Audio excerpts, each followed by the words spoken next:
Welcome to episode 20 of the Selling Your Screenplay podcast. I'm Ashley Scott Myers, screenwriter and blogger over at sellingyourscreenplay.com. In this episode's main segment, I'm going to be talking with Jerrol LeBaron. He's the founder of InkTip, a place for screenwriters to connect with producers. He's got some great tips about how to use the site, as well as some general marketing tips to help screenwriters get their work out there. So stay tuned for that. If you find this episode valuable, please help me out by giving me a review in iTunes, or if you're watching this on YouTube, please give it a like and leave a comment.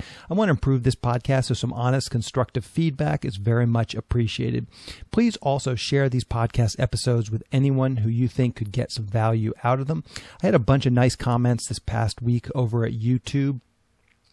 So I want to thank those folks: Maria Carasacco, Stanford Crane, Bob Keeley, and Yvonne Giles. Thank you very much for leaving some nice feedback on YouTube. A couple of quick notes. Any websites or links that I mention in the podcast can be found on my blog in the show notes. I also publish a transcript with every episode in case you'd rather read the show or look at something later on. You can find all the podcast show notes at www.sellingyourscreenplay.com/podcasts. Also, if you want my free guide, How to Sell Your Screenplay in 5 Weeks, you can pick that up by going to sellingyourscreenplay.com/guide. It's completely free. You just put in your email address and I'll send you a new lesson once per week for 5 weeks, along with a bunch of bonus lessons. I teach the whole process of how to sell your screenplay in that guide: how to write a professional logline and query letter, how to find agents, managers, and producers who are looking for material. It really is everything you need to know to sell your screenplay. Just go to sellingyourscreenplay.com/guide. This free guide is a great way to get a handle on my overall approach to how to sell a screenplay. Pretty much everything I know is in the guide, and I talk about the exact ways that I've sold numerous scripts in it. So if you haven't checked it out, please do give it a quick read. Also, I get a lot of general questions about how I started out as a screenwriter. I did a podcast where I detailed exactly how I sold my first few screenplays. So give it a listen if you're curious. It's episode 2 of the Selling Your Screenplay podcast. You can find it by going to sellingyourscreenplay.com/podcast and then just look for episode number 2. Also, I mentioned a couple of weeks ago I was invited to speak on a WGA panel for unrepresented writers. They recorded the panel and they just released a highlight reel from it. I'll link to it in the show notes. I actually met Jarrell from InkTip at that panel, and he's the person that I'm interviewing on this podcast. Anyways, the video that the WGA posted is a pretty good summation of how it went, and might have some interesting tips and tricks for you. Again, I'll link to it in the show notes. A few quick words about what I'm working on. The option finally came through on my limited location female protagonist sexy thriller script. I've talked about this numerous times on the podcast. The producer is very busy, so it took a little while for the contract to get settled, mostly just little small issues. But the bottom line is she did pay me a bit of money for the option, and the check is in the bank. So as far as options go, I would say it's official.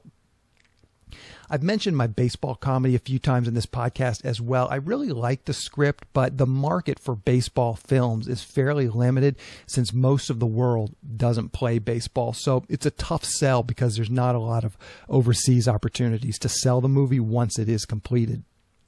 But in any event, I did a blast for this baseball comedy last June, which is coming up on almost a year ago.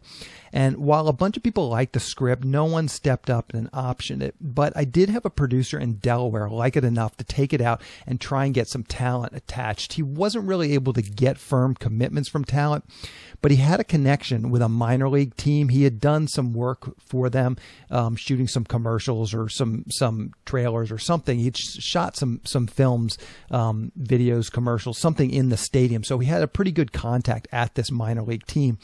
And this film takes place almost entirely at a minor league stadium. So he went to them and he's talking to them about possibly using the stadium. He's also got a few ideas on trying to raise the financing. So in any event, he's now going to option the script. He sent it over, and the contract is now with my lawyer. All the terms are basically agreed upon, so I don't see any problems. It's basically a free option, so I can't see it not going through. So there's a couple of considerations when giving free options. First, I try and limit the time frame as much as possible, typically 90 days, but sometimes 6 months. But I'll try to never go much beyond that. Much like my limited location female protagonist sexy thriller screenplay that I just mentioned, that was also a free 90-day option. And again, it did turn into something. So it's a free option to start with a very short amount of time. As I said, 90 days, maybe up to 6 months.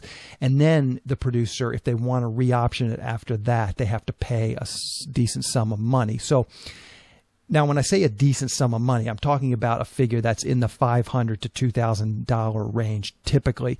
Very rarely am I able to get a lot more than that for an option. Honestly, it doesn't usually matter because these sorts of independent producers aren't going to spend even $500 if they're not pretty serious about it. So that's one big factor. If the time frame is really short, I really don't mind giving a free option, but there is a couple of things that I consider when I do this. Number one, the producer has to have done a few films in the past. This is a really big consideration.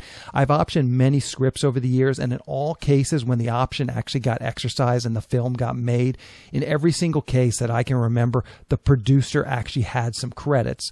Whenever I've optioned a script to someone who didn't have any credits, it never went anywhere. So this is really, at this point in my career, probably the single biggest consideration when I consider options, free options or very inexpensive options.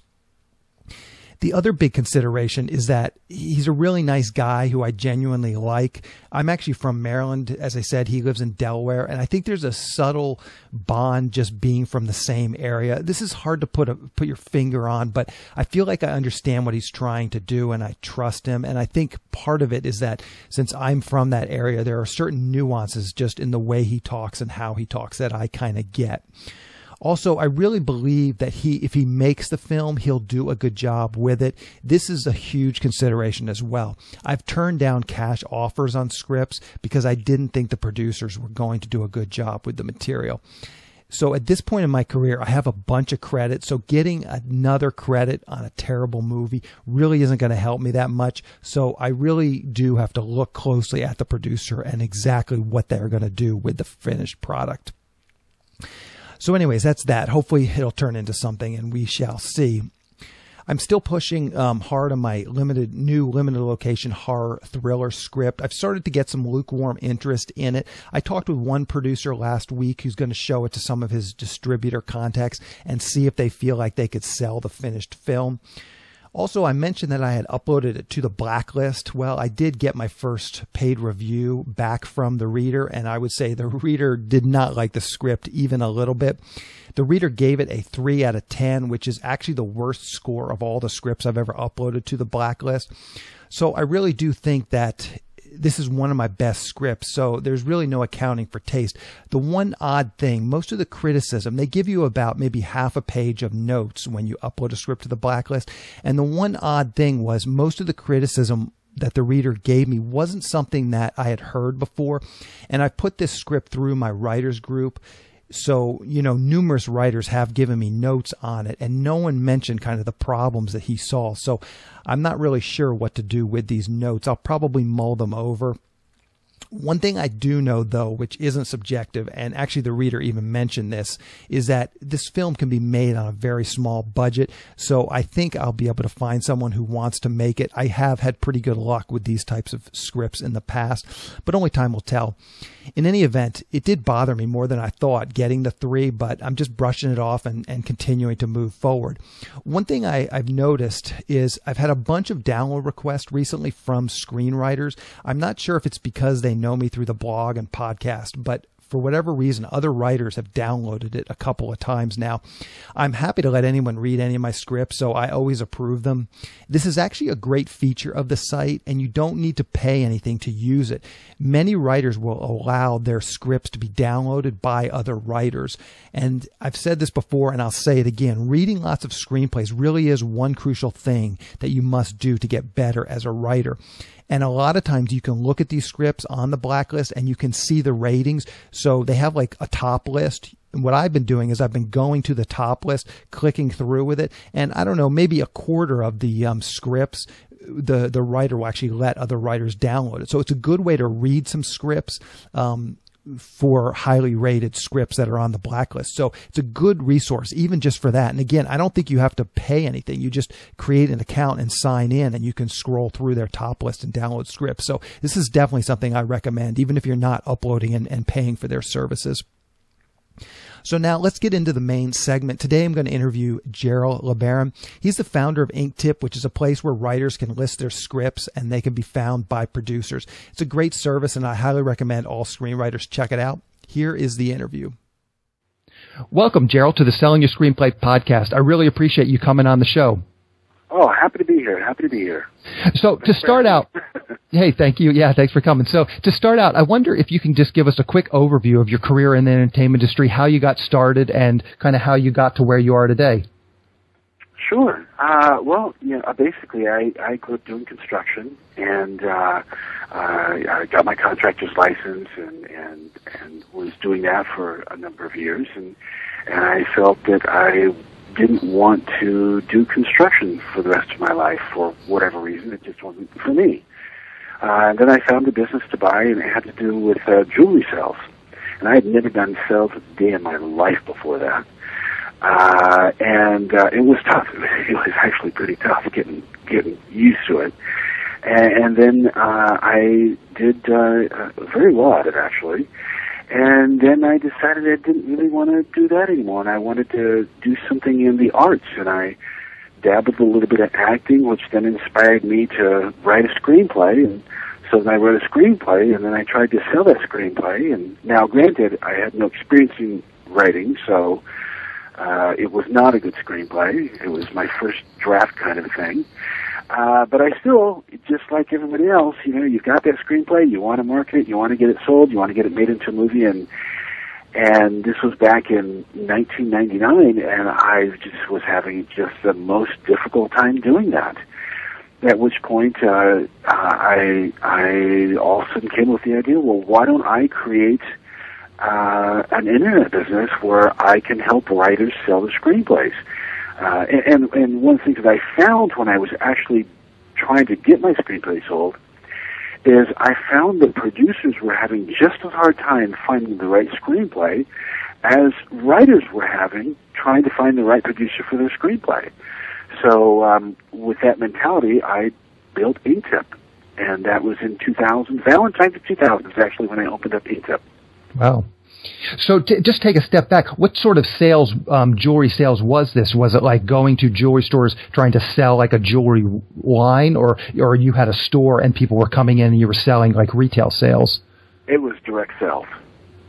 It was, you go out and you show them, hey, I've got some jewelry I'd like you to buy. Okay. I'd like you to see. Yeah. Going to beauty salons and going into office buildings. It was pretty much about the hardest type of sales that one can do. Yeah. So that's a great experience. I've heard a lot of podcast interviews from the people that start out with door-to-door sales, and it's like if you can get through that and be successful at door-to-door sales, literally your chances of succeeding in life are almost guaranteed, because it's just a brutal business. If you can come out on the other side, you're in good shape.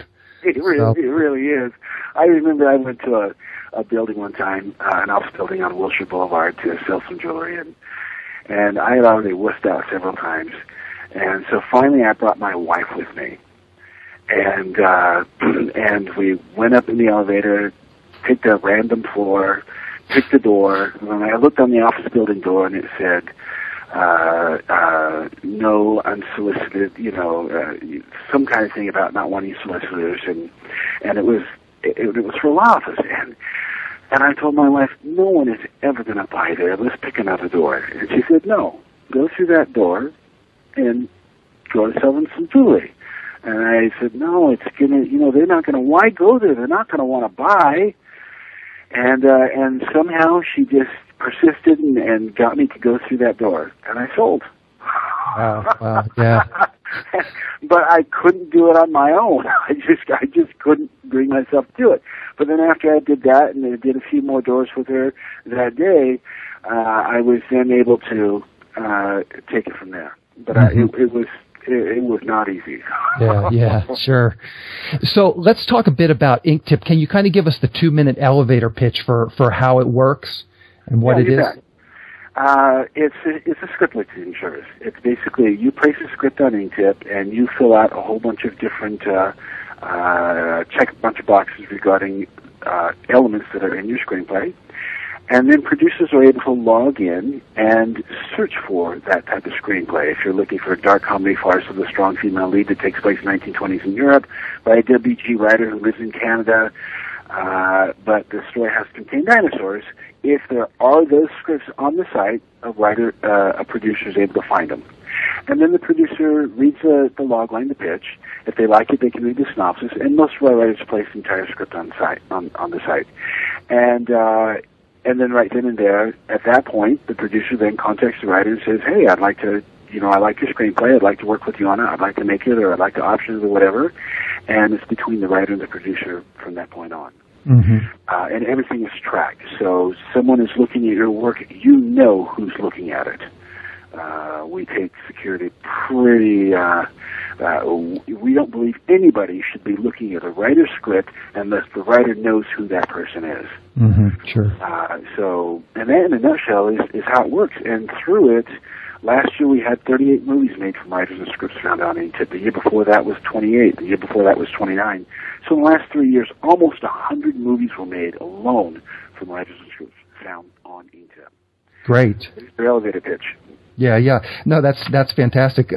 So a couple questions. As I've mentioned to you, I'm a screenwriter and I use InkTip. And so one of the things when I'm uploading a script, I'm always sort of hesitant. Like as an example, there's a little section that says, where does the script take place? And I think it's like, southern U.S., Europe, and these kinds of things. I'm always like, a lot of my scripts are not necessarily that location dependent. They could take place in these other things. So I'm always a little concerned that if a producer wants something that he can shoot in, let's say, Louisiana, and I haven't checked southern U.S., it just kind of takes place in, let's say, a city or a rural setting. What do you recommend for those kinds of, how does a screenwriter choose what to check when it could take place in Europe, but it's not necessarily set in Europe?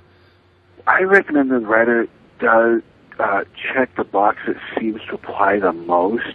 You understand that a lot of these producers, some of them are very specific about what they want, but we don't have lots of producers, selecting 10 different items on this checklist of what they're looking for. It's generally, they'll pick a genre, they'll oftentimes pick a budget range, they'll pick, for example, strong female lead, twist at the end, and that's about all they'll choose. They're not going to really go that deep.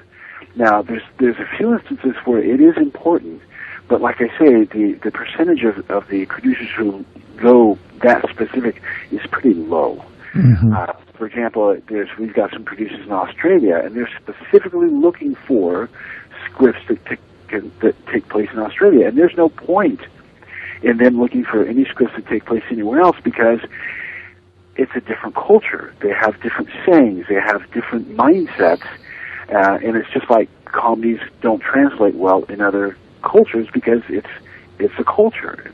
You understand what I'm saying? Yeah.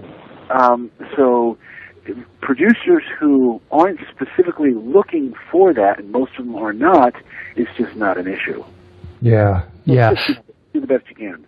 And that answers my question perfectly, because that's what I kind of suspected. That I was curious to see if producers really drilled down and had 10 criteria, because then they would miss a lot of scripts. But I suppose if the producer wanted to shoot in Louisiana, yeah. So okay. So are there any specific tips you can give people, sort of how to use InkTip? Are there any mistakes that you see people making when they're using InkTip? I mean, one of the things that I get your email saying it's been 6 weeks. Do some sort of an edit so you move back up to the listings, up to the top of the listings. Are there any sort of, little tips like that you could give us just to make sure we're using it as efficiently as possible? Well, yes, there are two. One is you're right. The way it works is you place your script on the site, and every script that's placed goes to the top. And then as weeks go by, the ranking or the listing, it goes lower and lower and lower because others go on the top, because we try and keep it fair to everybody as much as we can all the time. So every 6 weeks you do want to take a look at your log line And you want to compare how many synopsis viewings you're getting and how many script viewings you're getting from the 6 weeks that it's been on, and try and discern where there might be a weak point. Let's say, for example, you get 20 logline viewings, and from those 20 logline viewings, you get, say, 10 of them actually go on and view synopsis, but they don't go any further. Well, that's an indication to you that your synopsis needs some work. Or vice versa, you get 20 logline viewings and only one synopsis viewing, yet that synopsis viewing then turned into a script viewing. Well, that tells you your synopsis is great, and it leads a person onto reading your script, but your logline needs some work. So you just kind of have to work with kind of the ratios there.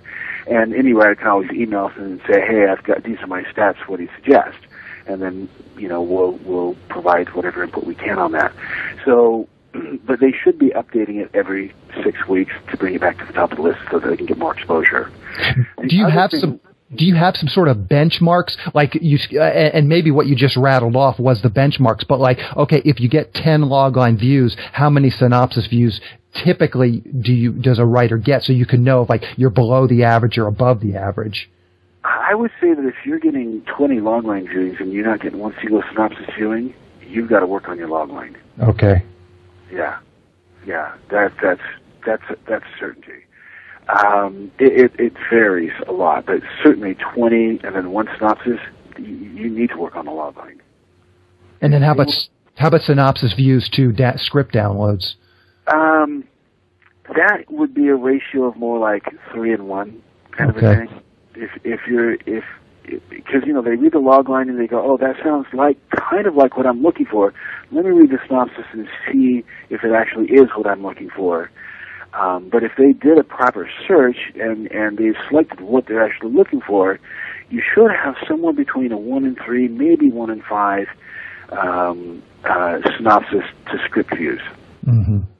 Perfect. Yeah, perfect. If the percentage is greater than that, or if it's further than that, if the ratio is further than that, then you've got some work to do. Yeah. Okay, that's good to know. So let's talk a bit just about the films. You mentioned that in the last 3 years, almost 100 films have been made. Is there any that you kind of maybe could highlight, some specifically this highlights, what sort of budget ranges are these films typically in? And as I said, maybe you could even mention a film or two that we could just look at. Okay. Let me look at my successes page on InkTip. Let's see. We just had a movie starring Danny Trejo made. It's called Bullet. Okay. And that was, I think, last year, actually. I think it was produced, and I don't know if it's been released yet or not. Honestly, we're not involved in the negotiation process. Mm-hmm. And so we really do, I have no idea what the budgets are for these films. I know they're not $100 million films. That's the fact. Yeah. But I imagine that Danny Trejo film that's got action and so forth in it, it's got to be several million. Got another one, let's see, what would be,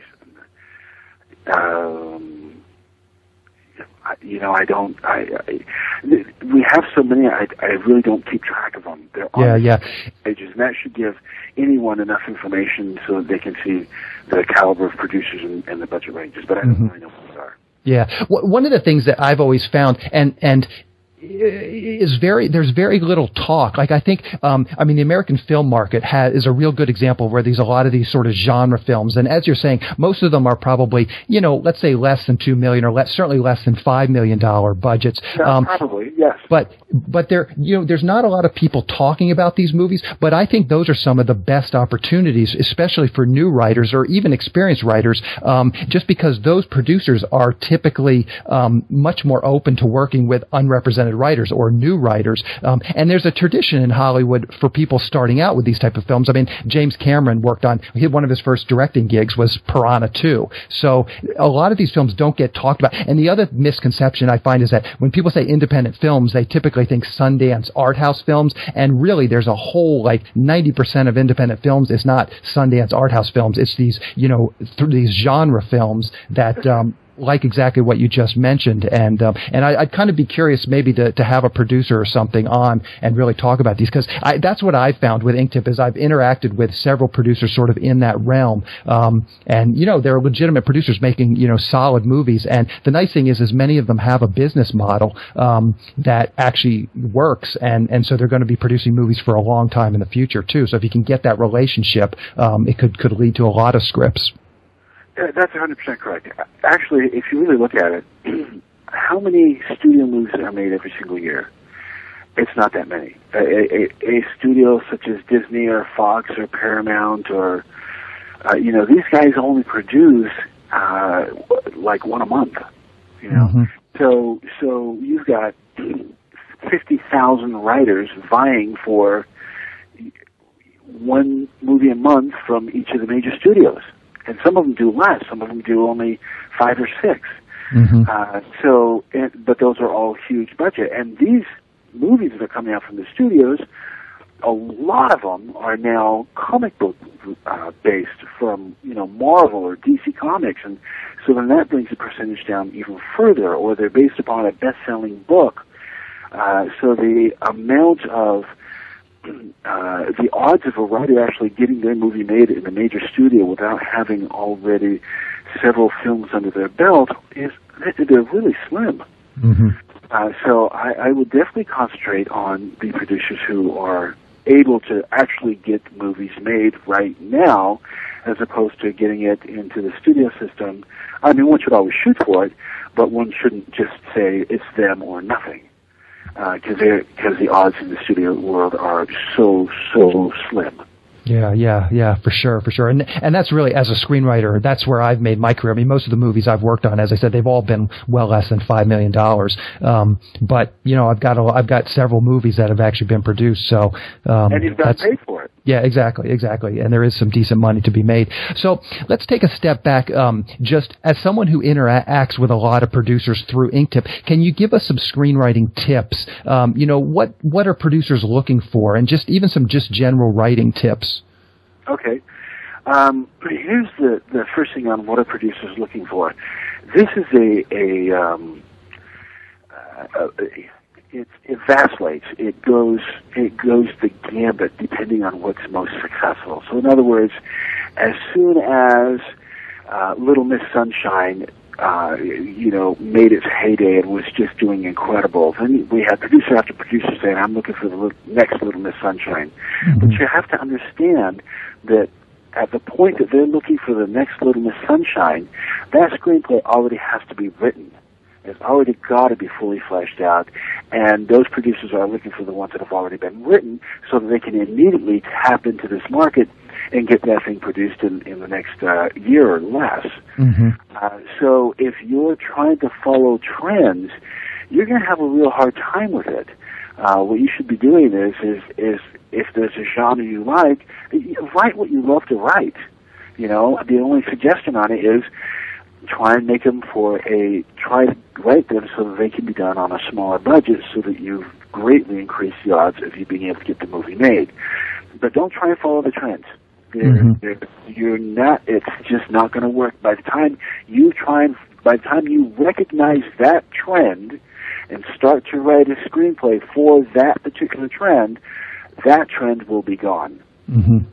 Yeah. Don't waste your time on it. Write what you love. Yeah, I totally agree with that sentiment. One of the things, I also, and you haven't mentioned it yet, but I get your weekly newsletter of what producers are looking for, basically producers requesting scripts. And one of the things that I find so valuable about it is that after reading it, and I've been getting it now for over a year, so after reading it every week, I do feel like you can see some sort of patterns that I feel are useful. And I totally get what you're saying about, sort of the hot script, Little Miss Sunshine. You wouldn't want to start writing that right now, but there are some trends. Like, for instance, I've also been getting this by talking to producers, but I see it a lot in your newsletter. And this is a real specific. For instance, is producers looking for stuff that can be shot in China, that might even have like a Chinese cast. It seems like there's a lot of money right now coming out of China for independent films, and so it's like I don't think that's going to change in certainly the next 2 or 3 years. So I think that to me, I'm starting to sort of keep that in the back of my mind as I come up with new ideas. Another, for instance, and this is a Hollywood truism, but reading your newsletter every week has really helped to bring it to the forefront, at least of my mind, is I see a lot of producers looking for scripts with female protagonists, and that's not something I had ever written. And last year I actually wrote one, and it was really directly because I get your newsletter and saw a lot of requests for this. And I actually ended up optioning the script. And the producer said, I've been looking for a script with a female protagonist. There's not a lot out there. So I think that there are some trends, at least that I get out of the newsletter, and also interfacing with producers. But, you know, you're right about that. You're absolutely right about that. As far as those trends and stuff go, in all honesty, for what I do, I don't really personally keep track of that. And the reason why is because when we're talking to a producer, we ask them, what are you looking for? And then we take them to our site and we show them how to find it. And that's as far as we go, because we haven't found it useful for us to know what the trends are. I know it's useful for a writer, and you're right, the newsletter does kind of show a trend there, but we don't personally track that because it doesn't, for us, help us get more scripts sold option, more movies made. Does that make sense to you? Yeah, no, absolutely. You understand what I'm saying? So that might be I might have maybe spoken out 100%. I mean, I can tell you in the last month what the more or less the trends were in terms of what was searched for most. Thrillers were definitely searched for most, and then horror, and then comedy, and then drama, and those were the priorities that our producers searched by. In that sequence, it was thrillers, horrors, comedies, drama. So one would think the dramas were actually much lower on the list, but they actually weren't. So if that helps, I do know that. Yeah. Now, you said that from last month. Is that would you say, like, over the course of the last year or 2 years, do you see that ebb and flow quite a bit? It ebbs and flows. Sometimes horror is much higher. Sometimes comedy is much higher. It does change. Yes. Okay. One thing I'll just... But thrillers are a pretty consistent mainstay, and so are horrors. Yeah. It's thriller. I mean, really, it's thriller, horror, comedies. Those are the top three, and it will always be the top three, and it have been for years. Mm-hmm. And then other elements like strong female lead. You're right. There are a lot of people who do search for strong female leads, but in actual fact, that isn't as high a priority as it was, say, 4 years ago. We had a lot more people looking for strong female leads 3 or 4 years ago than we do now. Mm-hmm. But it is something that people do look for. Yeah. So, just taking one step back, and I'll just kind of, play devil's advocate here for a minute, because you hear that response a lot, like, write what you're passionate about, and selling your screenplay. I interface with a lot of writers that have completed these, passion projects, and, a lot of times I look at them and I'm sitting here thinking, no matter how well written this thing is, it's not going to go anywhere. And so I am always hesitant to give that advice. And I'll give you an example. A lot of writers write, Civil War epics, or, my summer at, such and such a camp. And it's like, those are very tough sells, and just exactly what you just said, thrillers and horrors. And when you talk to producers, like, thrillers and horrors, they can be done on a budget, and they play internationally. Most people, but I don't know that those are the scripts that most people are as passionate about writing as sort of the passion project of some, little story that happened to them in, high school or college, or as I said, some sort of a historical epic. Can you speak to that at all? Yeah, I can. Historical epics, that's a tough sell. There's no question about it. But what I found on our website is that I'll give you an example. Not too long ago, we had a writer put one of their passion projects on the site, and producers actually looked at it and read the screenplay. And what they did is they then contacted the writer and hired the writer to write a script for them. So a lot of the time, if a writer expects that a specific script is going to get sold and get made, yes, it can get sold and it can get optioned, and maybe it will get made. But often as not, what you're doing is you're establishing a relationship with that producer, and the producer ends up going, this writer's writing is just exactly what I'm looking for. These stories don't work for me, but this writer is just great. I think I'm going to work with this writer for an idea that I have, and then they end up getting that made, and that happens. Mm-hmm. That's why I say write what you love. Yeah.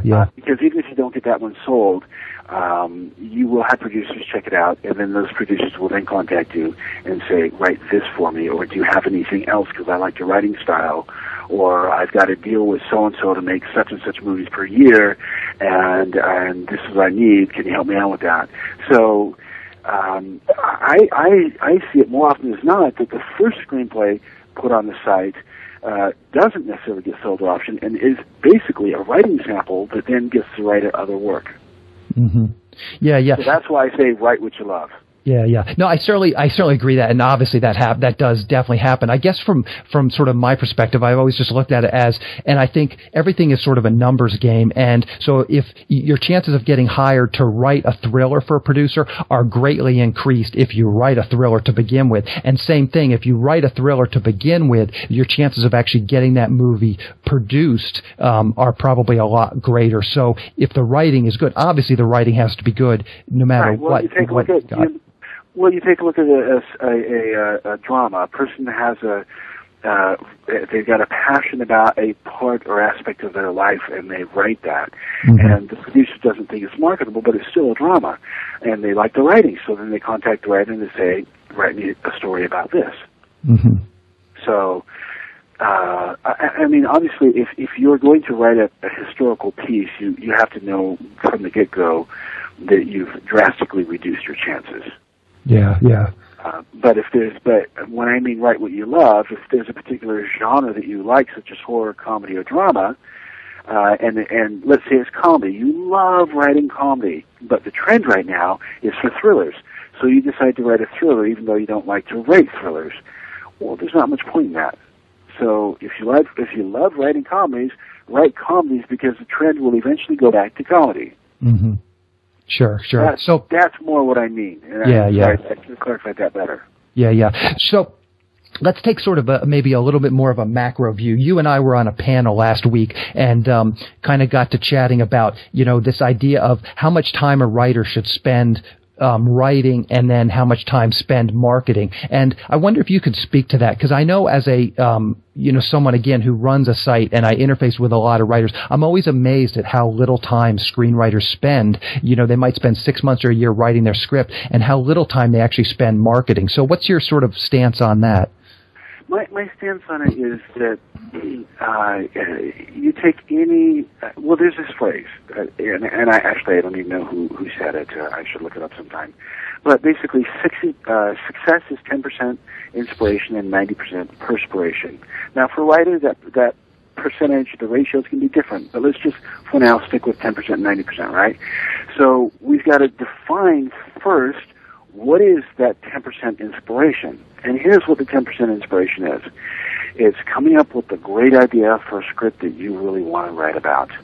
And then you write it, and then you rewrite it, and then you get some input on it, and you write it some more, and you slave, and then finally it's a polished masterpiece ready for producing, ready to be shot. That's your 10% inspiration, doing what you love to do. Mm-hmm. The other 90% is marketing. And a lot of writers don't seem to understand that there's two jobs, very distinct jobs. One is that of the writer, and the other is that of the networker, the marketing person, the whatever you want to call it, which results in getting your name out there so the producers know about you. That we call the other 90%. Now the ratio is different. It's actually more like 40-60 or 50-50. So in other words, if you're going to spend 100 hours writing a script, by gosh, you had better spend 100 hours or 150 hours marketing that screenplay. And then you've got a really good chance of getting that movie made. Now, there are some schools of thought that disagree with me. Yeah, I'm definitely not one of them. I'm definitely with you on this. Yeah, and I want to, if you don't mind, I'd like to just go into this just a little bit further. Sure. We've all heard the school thought where, a great screenplay sells itself, and that's utter hogwash. It's like going to any Fortune 500 company and being in charge of marketing or PR and saying a great product sells itself. No. Yes, it does help, but before it can sell itself, you have to get that product into a consumer's hands. And you'll never find a Fortune 500 company that doesn't have a PR and marketing department. You'll never find it. Yeah. Google has it, Yahoo has it, Facebook has it. Any successful business has that department. I mean, I think Apple Computers is a prime example. They literally make the greatest devices ever created by mankind, and they literally spend billions of dollars on marketing. That's right. You look at a movie. You get a movie that costs $100 million to make. How much is that studio going to spend on promoting that movie? They're going to spend another $100 million on marketing. Mm-hmm. So a great script does help sell itself. Yes, it does. And once you get that great script into, Jerry Bruckheimer's hands, it's going to sell itself. But before that, you have to actually get that script into his hands, and that's what marketing is all about. And so you need to understand that's what needs to be done. Mm-hmm. And if you're going to spend 100 hours on that script and you're going to spend 1 hour on sending out a few query letters, your mindset's not right, and it really needs to change. And I'm going to take this a step further, if you don't mind. Take it. It's another bold statement that people are going to disagree with as well. And that is, show me a writer who relies solely on an agent or a manager, and I'll show you a writer whose career is stagnant. What I'm saying by that is, just because you have an agent or a manager does not mean you're going to be successful. And if you're doing nothing except relying on them solely, you're going to be a stagnant writer. And I can tell you major writer after major writer who basically have told me, give you an example, the writer-director of Shoot 'em Up, starring Clive Owen. He flat out says, "Hey, they're great for putting on your resume. They help open some doors, but there's no question that I have to do most of the work." Mm-hmm. So it doesn't matter how big a writer you become, you're still going to have to do networking and get your name out there. But it changes a little bit. And some writers are even going to disagree with that. A very well-known writer may tell you, oh, that's hogwash. But when it comes to awards ceremonies, they go to the Oscars, they go to the Golden Globes. Now, why are they going to the Golden Globes if they're not even mentioned in the awards? They're not even a contender, but they're still going there, and they're still going to the after party. Why are they doing that? For networking. They all network. So it's vitally important that the writer has that mindset that they've got two jobs. And it's not something where you are going to write a great screenplay and then work on your marketing for 1 or 2 weeks or 3 weeks and then write another great screenplay. No, you're going to write a great screenplay, and while you're writing that great screenplay, you're going to start marketing. And you're going to continue marketing, and you're going to finish that great screenplay, and then you're going to continue marketing week after week after week while you're writing your great scripts. Mm-hmm. That's how you become a successful writer.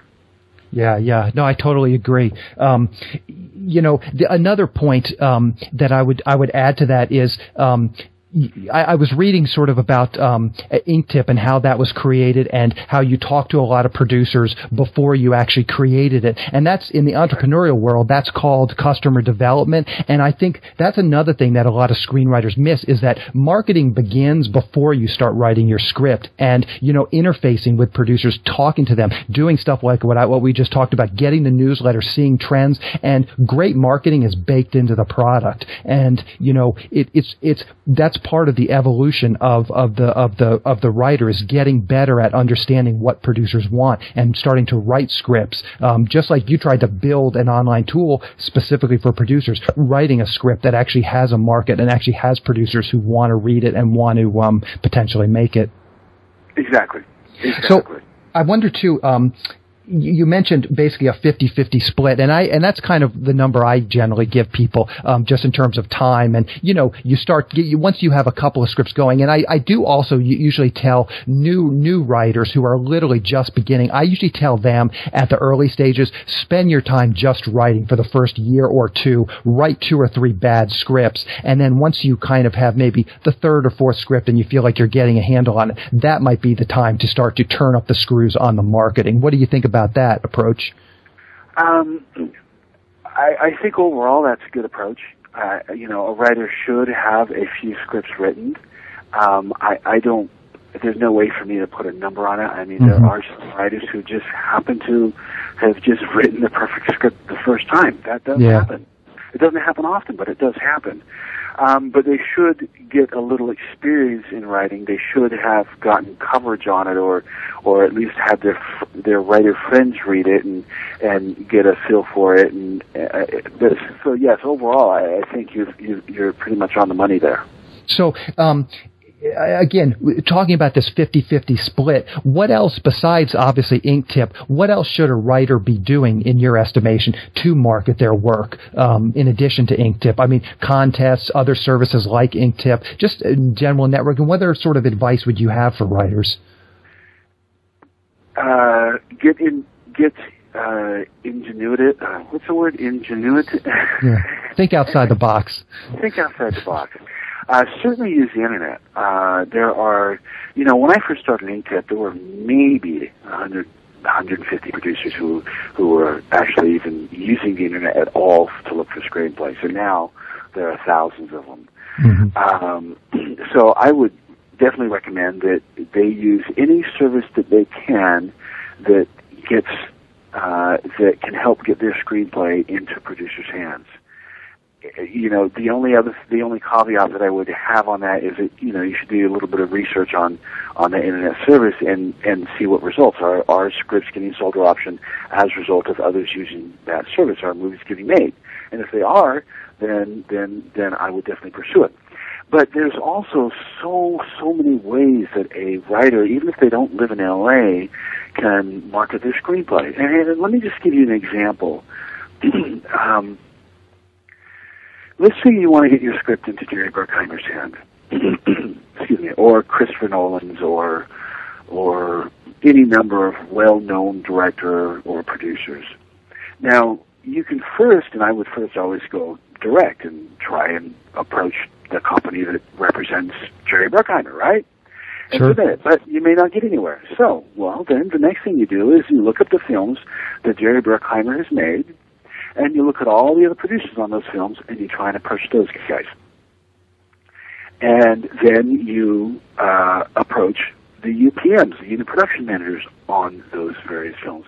Because the thing is, you look at any movie made, and you're going to find out that the bottom line is no one producer, with rare exceptions, very rarely are you ever going to find one producer having produced a film. There's generally 6 to a dozen or more associate producers, executive producers, co-producers, co-executive producers, supervising producers, etc. Every single one of those producers knows other producers. The reason you've got co-producers and associate producers, executive producers, is because they know other producers and provided some element, and they have contacts with the main producer that you want to reach, Jerry Bruckheimer. So if you can't reach Jerry directly, then you reach him through the many contacts that he has, through his agent, through his manager, through the UPM who worked on his last production, through the director, through the producers of the director's other films, and so on and so on. So that would be it's a great way to do it. Give you an example. Here's another way to look at it too. Let's say that you've just found out about a movie by a producer, and that producer has a movie. They just produced it, and it was right along in the same line as the movie that you just produced. And you submit to that producer. You never hear from that producer. But you know it's right along the lines of what he does. That's his signature film. So what are you going to do? He didn't respond to you. Well, you then contact the producers that he's worked with, and you submit the screenplay to those producers, because maybe one of them will read it and go, wow, this is really good. Let me go and contact my producer buddy who specializes in this.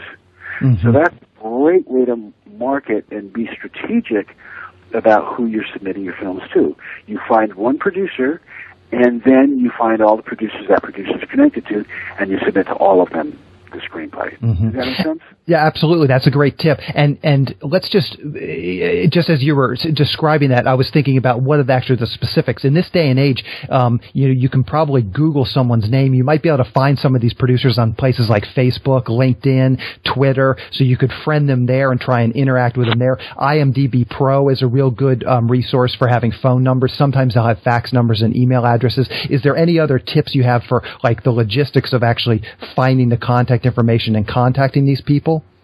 Buddy, you just named them. Okay, yeah. So that's a good tip. And the gears are turning in my head. Some of the things that I could do to potentially get my own stuff out there. So I really appreciate your time, Jarrell, today. This has been very enlightening. I got a lot out of it. So may I comment on one other thing? Yeah, sure. Go ahead.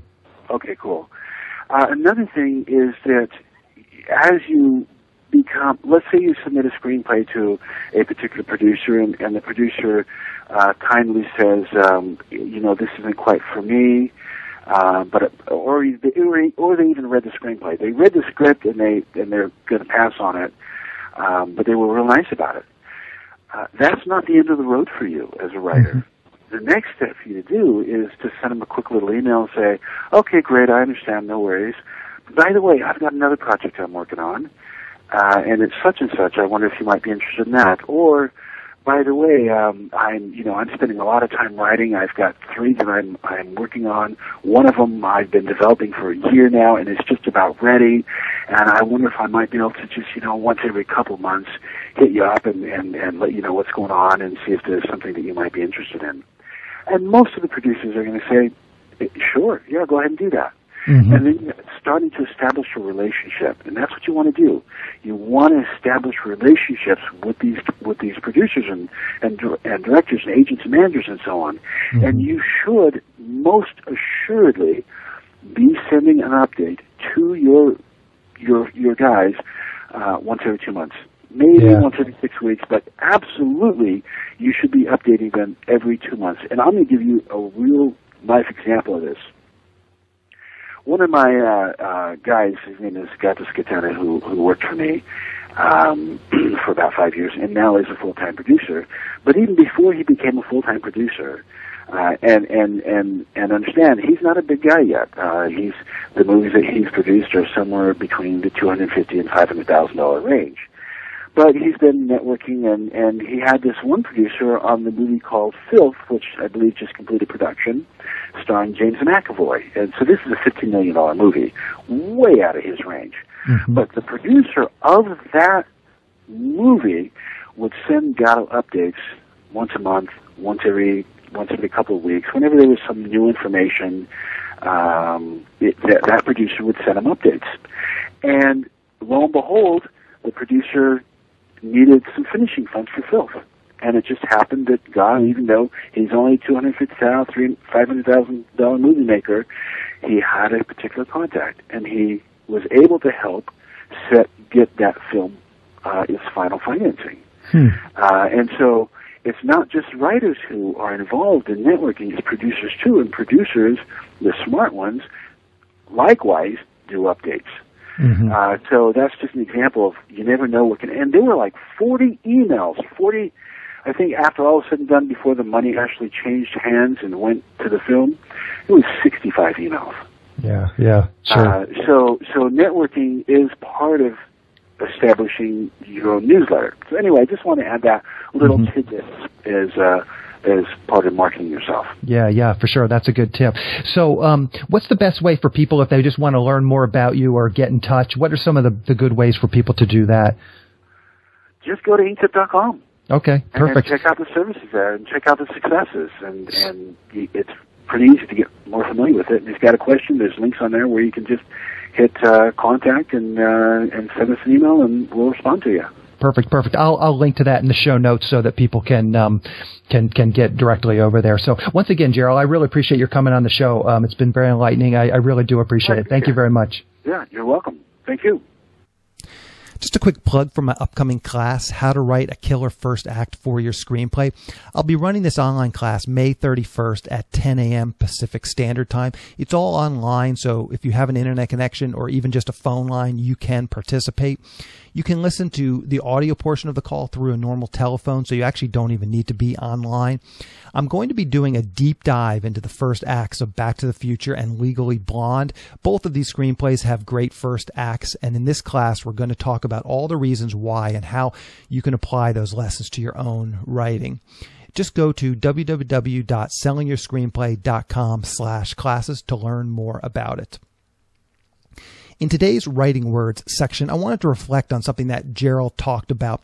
I think building a list of people who have read and liked your work is so important. Using something like my blast tool is a good way to kickstart this and actually start building your list and getting some feedback. Hopefully you'll get a bunch of requests of people emailing you back after you've done a blast saying that they liked your work, but it wasn't quite right for their current needs. These are your contacts. I've been doing these over the years, but not nearly as much as I should. After listening to Jarrell, I went back and dug through a bunch of old emails from people who had read something I wrote and seemed to like it. So I really expanded this list. For whatever reason, some of these emails had just gotten lost and I hadn't followed up properly. I think with some of them, they were just 2 or 3 years old, and I was afraid to email them since I hadn't heard anything for a long time. But I went back, added these people to my list, and emailed them about my recent limited location horror thriller screenplay. It's interesting reconnecting with people. A lot of them are working on projects and getting stuff done, so it's good just to hear what they're up to, even if they're not interested in reading my script. I use Gmail, and it's great for adding labels and searching old emails. I created a label called Liked Something I Wrote, and then I just flag all these emails with that label. So next time I finish a script, I'll be able to go through that bin and email everything the new log line. Once again, I think this is just a great thing that all screenwriters should be doing. It's a great way to get your script out there and get some people reading it. Most of the people in this list will read the script, or at least get back to you and say no. So it's a real nice, tailored, very personalized group of contacts that can really help you. Anyway, that's the show. Thank you for listening.